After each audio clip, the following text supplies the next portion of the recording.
సామెతల గ్రంథం 23 అధ్యాయము 15 వచనంలో దేవుడు సంతోషించే విషయం చెప్తున్నాడు.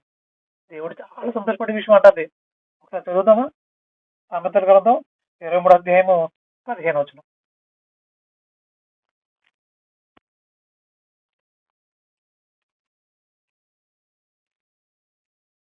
నా కుమారుడా, నా నీ కుమారుడా, హృదయమునకు జ్ఞానము లభించిన ఎడల ఎడల నా హృదయము కూడా సంతోషించును. నా హృదయం కూడా సంతోషించును అంటున్నాడు. నువ్వు ఎప్పుడైతే జ్ఞానంతో నింపుకుంటావు నీ హృదయాన్ని, అప్పుడు నేను చాలా సంతోషపడిపోతుంది చిన్న అంటున్నాడు. అవును, మన పిల్లలు కూడా జ్ఞానం కలిగి ఉంటేనే మనం సంతోషపడతాం. ఇందాక ఒక ఒక అమ్మ మాట్లాడుతూ, మా అబ్బాయి అంత కాన్షియస్ గా ఉంటాడండి, ఎక్కడున్నా పరధ్యానంగా ఉంటాడు, మరి ఎక్కడికో పనికి వెళ్తున్నాడు, ఉమ్, ఆ, జ్ఞానం కలిగి నడుచుకోవాలని ప్రార్థించండి అనుకున్న అవసరం బట్టి ఆమె వేదంతో ఆ ప్రార్థన అవసరం కోరుకుంటున్నాడు. నాకు అదే అనిపించింది.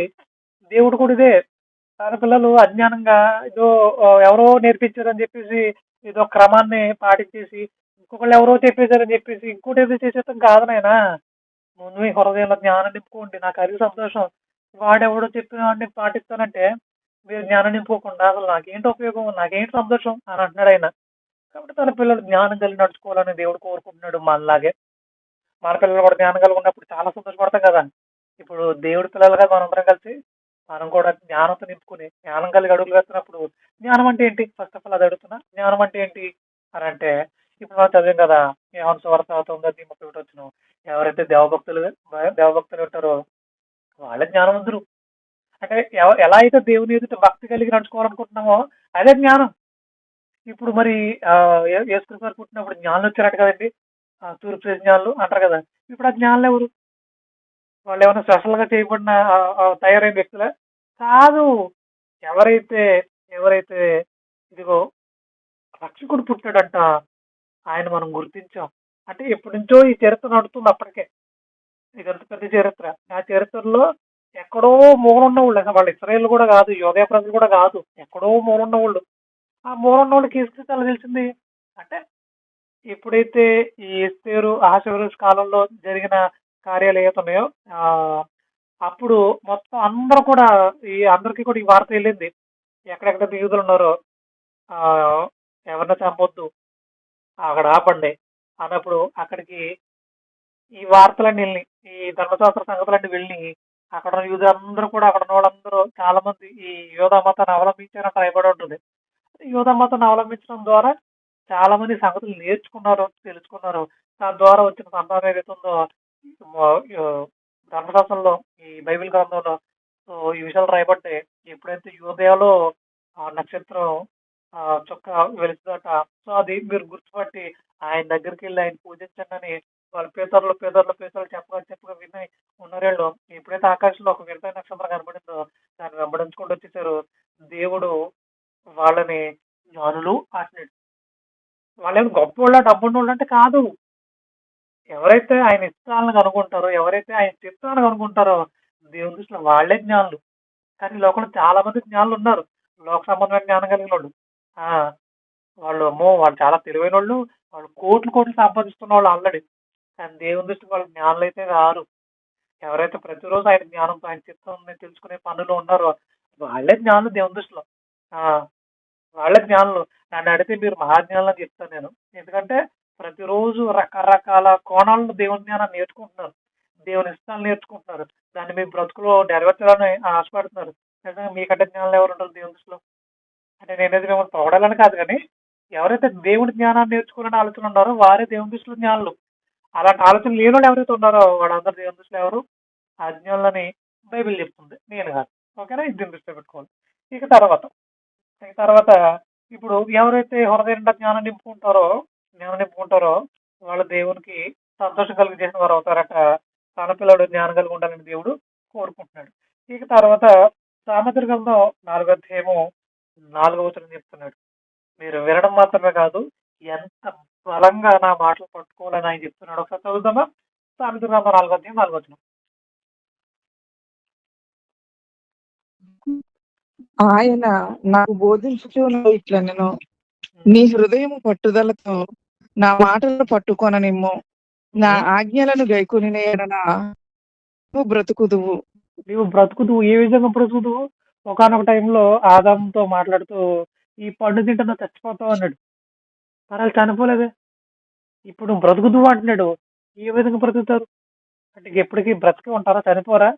అంటే ఇందులో ఉన్న లోతైన కోణాన్ని మనం అర్థం చేసుకున్నప్పుడు చాలా బాగా అర్థమవుతుంది మనకి. ఈ పండు తినుదినమున నువ్వు చచ్చిపోతావు అంటే ఆత్మీయంగా నువ్వు చచ్చిపోతావు. చచ్చిపోయాడు కూడా ఆల్రెడీ. ఆత్మీయంగా చనిపోయాడు. ఈ విషయం మనకు అర్థమైతే ఎప్పుడైతే నా మాటలు నువ్వు నీ హృదయం పట్టుదలతో నా మాటలు పట్టుకొని నువ్వు నా ఆజ్ఞలను గైకొనెడల నువ్వు బ్రతుకుతావు అంటున్నాడు. ఏ విధంగా బ్రతుకుతాం? ఆత్మీయంగా నిరంతరం బ్రతికే ఉంటాం. అనగా నిత్య జీవానికి వెళ్ళిపోతాం అని చెప్తున్నాడు. ఎప్పుడైతే ఆయన ఇష్టానుసారంగా నడుచుకుంటామో డైరెక్ట్ మనం ఎక్కడికి వెళ్ళిపోతాం? నిత్య జీవానికి వెళ్ళిపోతాం, పరలోకానికి వెళ్ళిపోతాం. అక్కడ నువ్వు నిరంతరం బ్రతికి ఉంటావు. నిరంతరం బ్రతికి ఉంటావు. ఎక్కడ ఆత్మీయంగా నువ్వు చనిపోయే అవకాశం ఉండదు అని ఆయన చెప్తున్నాడు. అంటే ఎప్పుడైతే ఆయన చిత్తానుసారం నడుచుకుంటామో ఆత్మీయంగా మనం ఎప్పుడు బ్రతికి ఉంటాం. ఆయనకి ఇష్టంగా అడుగులేసే ప్రయత్నం మనం చేయగలుగుతాం. ఎప్పుడైతే ఆయన మాటలు గట్టిగా పట్టుకోమో చాలా మంది వింటున్నారు కానీ పట్టుకోవట్లే, అస్సలు పట్టుకోవట్లే. రోజు వింటున్నాం మాది అల్లదేంటి అన్నట్టుగా చాలా మంది ఉన్నారు. సో అలా ఉంటే ఏం ఉపయోగం? ఏం ఉపయోగం? ఇప్పుడు వాళ్ళు ఎవరో బిర్యానీ పొట్లం తెచ్చుకుని బాగా ఆకలి కొందని పొట్లం తెచ్చుకుని పొట్ట కట్టుకుని ప్లాస్టర్ వేసుకుని తిరుగుతున్నారంట. ఆకలి తీరుతుందా? తీరదే, అస్సలు తీరదు. ఇప్పుడు దాన్ని ఏం చేయాలి? బలంగా అది ఓపెన్ చేసి తినాలి. తిన్నప్పుడు శక్తి అవుతుంది, ఆకలి తగ్గుతుంది. పొట్ట కట్టిన తిరిగితే ఏంటో ఉపయోగం? ఇప్పుడు మనకు జ్వరం వచ్చింది. ఇప్పుడు జుట్టు మీద పెట్టుకుని ఆ టాబ్లెట్లు ప్లాస్టర్ వేసుకున్నాం అనుకో, ఏం తగ్గుతుంది జ్వరం? ఇంకా ఎక్కువైపోతుంది జ్వరం. అంటే దాని లోపలికి వెయ్యాలి, ఆ మందు పని చేయాలి. అలాగే వాక్యం వినడం మాత్రమే కాదు, దాన్ని పట్టుదలతో పట్టుకోవాలంట, దాని ప్రకారంగా అడుగులు వేసే ప్రయత్నం చేయాలంట. అలా ఎప్పుడైతే జరుగుతుందో నిరంతరం మనం జీవించి ఉంటాం, ఎక్కడ ఆత్మీయంగా మనం చనిపోము. ఈ రోజున ఆత్మీయంగా చనిపోవడం చాలా మంది ఉన్నారు. వాళ్ళని దృష్టిలో పెట్టుకుని దేవుడు అంటే తెలుసా, నీవు జీవించుతున్నావు అన్న పేరు మాత్రం నీకు ఉంది కానీ నీవు మృతుడవే అంటున్నాడు. ఎందుకు ఆయన మాట చెప్తున్నాడంటే చాలా మంది జీవించేస్తున్నాం కదా మా ఊరు భౌతికంగా జీవించేస్తున్నాం కానీ భ్రమలు ఉన్నారు, కానీ ఆత్మీయంగా చాలా మంది చనిపోయారు. అలాంటి చనిపోయిన స్థితిలో మీరు ఎవరు ఉండకూడదని దేవుడు మిమ్మల్ని బలపరచాలని ఈ రోజు ఇలాంటి లోతైన శాస్త్ర సంగతులు దేవుడు మీకు తెలియజేస్తున్నాడు. ఓకే, చివరిగా ఒక వచనం అనేది మనం చదువుకుందాం. రోమిల్ రాసిన పత్రిక 12వ అధ్యాయము 12వ వచనంలో తన పిల్లలు తన జ్ఞానంలో ఎంత లోతుగా ఉండాలో, తనతో మాట్లాడే విషయంలో ఎంత బలంగా ఉండాలో ఆయన చాలా వివరంగా తెలియజేస్తున్నాడు. ఆయన ఒకసారి వచనం చదువుకున్న తర్వాత మనం ముగించేసే ప్రయత్నం చేద్దాం. రైటా? రైట్. ಮತ್ತೆ సారీ, రోమిల్ రాసిన పత్రిక 12వ అధ్యాయము 12వ వచనం.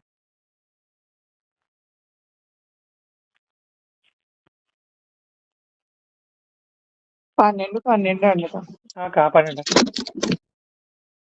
నిరీక్షణ గలవారే సంతోషించుచు శ్రమయందు ఓర్పు గలవారై ప్రార్థనల యందు పట్టుదల కలిగి ఉండుడి. పరిశుద్ధుల అవసరములతో పాలు పొందుచు శ్రద్ధగా ఆతిథ్యం ఇచ్చుచుండుడి. మిమ్మల్ని హింసించు వారిని దీవించుడి, దీవించుడి కానీ తప్పింపవద్దు. దీవించుడి, తప్పింపవద్దు. సంతోషించు వారితో సంతోషించి ఏడ్చువారితో ఏడ్చువారితో ఏడువుడి. ఒకరితోనొకడు మనస్సు కలిసి ఉండుడి. హెచ్చువాటి యందు మనస్సుంచక తగ్గువాటి యందు ఆసక్తులై ఉండుడి. మీకు మీరే బుద్ధిమంతులని అనుకొనవద్దు. కీడుకు ప్రతి కీడికిని చేయవద్దు. మనుషులందరి దృష్టికి యోగ్యమైన వాటిని గూర్చి ఆలోచన కలిగి ఉండుడి. సఖ్యమైతే మీ చేతనైనంత మటుకు సమస్త మనుషులతో సమాధానముగా ఉండుడి. ప్రియులారా, మీకు మీరే పగ తీర్చుకొనక దేవుని ఉగ్రతకు చోటియ్యుడి. పగ తీర్చుట నా పని, నేనే ప్రతిఫలమునిత్తును అని ప్రభు చెప్పుచున్నాడని వ్రాయబడి ఉన్నది. కాబట్టి నీ శత్రువు ఆకలిగొని అతనికి భోజనము పెట్టుము, ఉంటే దాహమిమ్ము. అలాగు చేయుట అతని తల మీద నిప్పురు కుప్పగా పోయుదువు. కీడు వలన జయింపబడక మేలు చేత కీడును జయించుము. అయితే ఇక్కడ మనకు అర్థమవుతుంది ఏంటంటే 12 నుంచి ఒకసారి చదవగలిగితే, నిరీక్షణ గలవారి సంతోషించి చూస్తున్నాం మీద ఓర్పు గలవారి ప్రార్థన ఎంత పట్టుదల కలిగి ఉంటాడు అంటే తన పిల్లలు ఇలా ఉండాలని దేవుడు కోరుకుంటున్నాడు. దేవుడికి తన పిల్లలు ఇలాగే ఉండాలని కోరుకుంటున్నాడు. కానీ చాలా మంది పిల్లలు ఇలా లేరు, నటించేస్తున్నారు. ఏదో కన్నింగ్ మంటే ప్రదర్శన చేస్తున్నారు. నేను అలా చేస్తాను, నువ్వు ఎలా చేసే ప్రభావ, నేను ఇలా చేస్తాను, నువ్వు అలా చేసే ప్రభావాన్ని దేవుడితో డీలింగ్లు చేసేస్తున్నారు. కానీ దేవుడితో ఇలాంటి ఆ ప్రవర్తన మంచిది కాదు. దేవుడు అలా ఉండాలని కోరుకోవట్లేదు. తన పిల్లలు ఎలా ఉండాలని కోరుకుంటున్నాడు అంటే ఇప్పుడు మీరు చాలా పెద్ద లిస్ట్ చదువుకున్నారు. ఇప్పుడు చదివినాక ఎవరైతే ఉన్నారో ఆమె కాదు, మీరు అందరూ చదివారు ఈ విషయాలన్నీ. మీకు అర్థమవుతుంది కదా, మీరు ఇలా ఉండాలంటున్నాడు, మీరు ఇలాగే ఉండాలంటున్నాడు. ఆయన పిల్లలు ఇలాగే ఉండాలని కోరుకుంటున్నాడు. ఇక